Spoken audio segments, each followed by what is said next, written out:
Thomas Soto, 6h-9h sur Europe 1. Le débrief de la matinale, les temps forts de ce que vous avez entendu ce matin sur Europe 1. La tête de liste Europe Écologie Les Verts dans la région Nord-Pas-de-Calais-Picardie, Sandrine Rousseau, n'apprécie pas du tout qu'une autre écolo soutienne son adversaire socialiste Pierre de Saint-Ignon. Écoutez, elle était l'invitée de Jean-Pierre Elkabbach tout à l'heure à 8h20. Barbara Pompili, elle a vendu l'âme écologiste au PS dès le premier tour. Vendu. Oui, parce que profondément... Vous n'êtes pas une intégriste, vous, par hasard? Non, mais Jean-Pierre Elkabbach, quand vraiment on est la région où on vit le moins longtemps, quand on est la région la plus traversée par les camions, quand on est la région où on a perdu la moitié de l'emploi industriel depuis 30 ans, dire simplement on va continuer ce qu'on a déjà fait, ce n'est pas à la hauteur des enjeux. À propos d'élections, mais celles de l'année prochaine, une petite révolution qui va concerner les scrutins. Écoutez ces informations qu'Alexandre Cara nous révélait à 7h15 avec les experts d'Europe 1. Les Français vont pouvoir s'inscrire sur les listes électorales jusqu'à la limite de 4 semaines avant une élection. Le gouvernement va demander à l'INSEE de mettre en place un répertoire des électeurs au niveau national. À terme, cela permettra par exemple aux électeurs qui changent d'adresse de le faire par Internet et surtout d'avoir une liste électorale nationale à jour. C'est-à-dire plus possible de vous radier et que vous en aperceviez seulement le jour où vous allez voter. Voilà, on pourra donc s'inscrire jusqu'à 4 semaines avant une élection. Bonne idée, un vrai progrès démocratique, réagit Chabalou 2007 sur Twitter avec le hashtag #E1matin. L'ambassadeur des États-Unis en France, Jane Hartley, était mon invité à 7h45 pour l'interview Vérité d'Europe 1, nommée par Barack Obama. Je lui ai demandé qui elle verrait bien à la Maison Blanche l'année prochaine après Barack. Eh bien écoutez, est-ce que le prochain président des États-Unis sera une femme blonde? Je dirais simplement que lors de la prochaine élection ou de la suivante, je pense que le moment est venu maintenant pour avoir une femme présidente aux États-Unis. Donc vous votez Hillary Clinton? Well, I'm a Democrat. Je suis démocrate. I can't say who I'll vote for. Mais je ne peux pas vous dire pour qui je vais voter. Jane Hartley, ambassadeur des États-Unis en France ce matin sur Europe 1. Terminé l'enfant unique en Chine, mais le contrôle des naissances est toujours en vigueur. Et ça inquiète la sinologue Marie Holtzmann. Écoutez-la à 6h45, elle était mon invitée. Répondez à vos questions dans Europe 1 vous répond. On s'attend à ce qu'il y ait toujours les dérapages qu'on observe. C'est-à-dire qu'une fois que vous avez eu 2 enfants, vous pouvez être prise à la maison, emmenée dans un dispensaire et on vous stérilise d'office.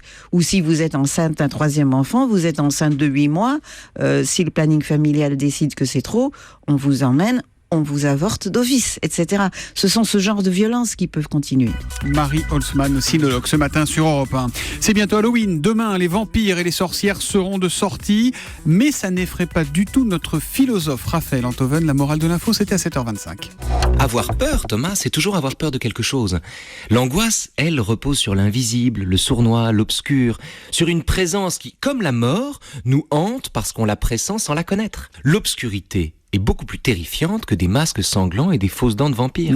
La peur connaît son ennemi, alors que l'angoisse repose sur l'inconnu. Et la morale de l'info, Raphaël? La morale de l'info, c'est que si on peut jouer à se faire peur, c'est que contrairement à l'angoisse, la peur est rassurante.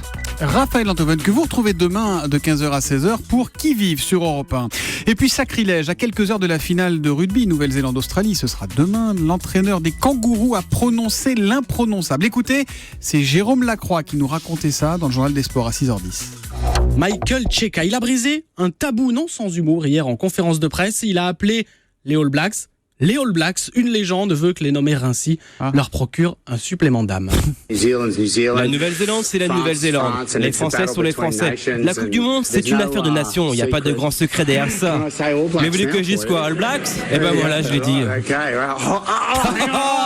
Je suis possédé.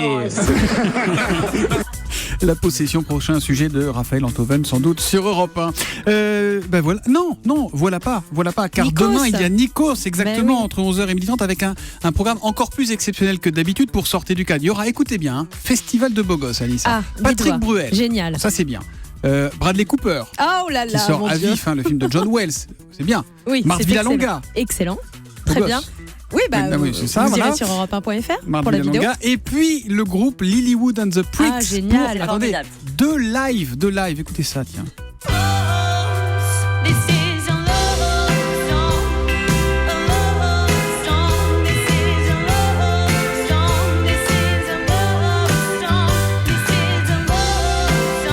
This is a love song. Ça fait danser Jean-Marc Morandini. Hein. Et puis il y aura un autre beau gosse quand même, c'est Nikos, faudrait pas l'oublier. Hein, sortez du cadre demain de 11h. Ah mais comment ça plus poilu? C'est pas possible. Mais Jean-Marc, on ne le tient plus du tout le vendredi.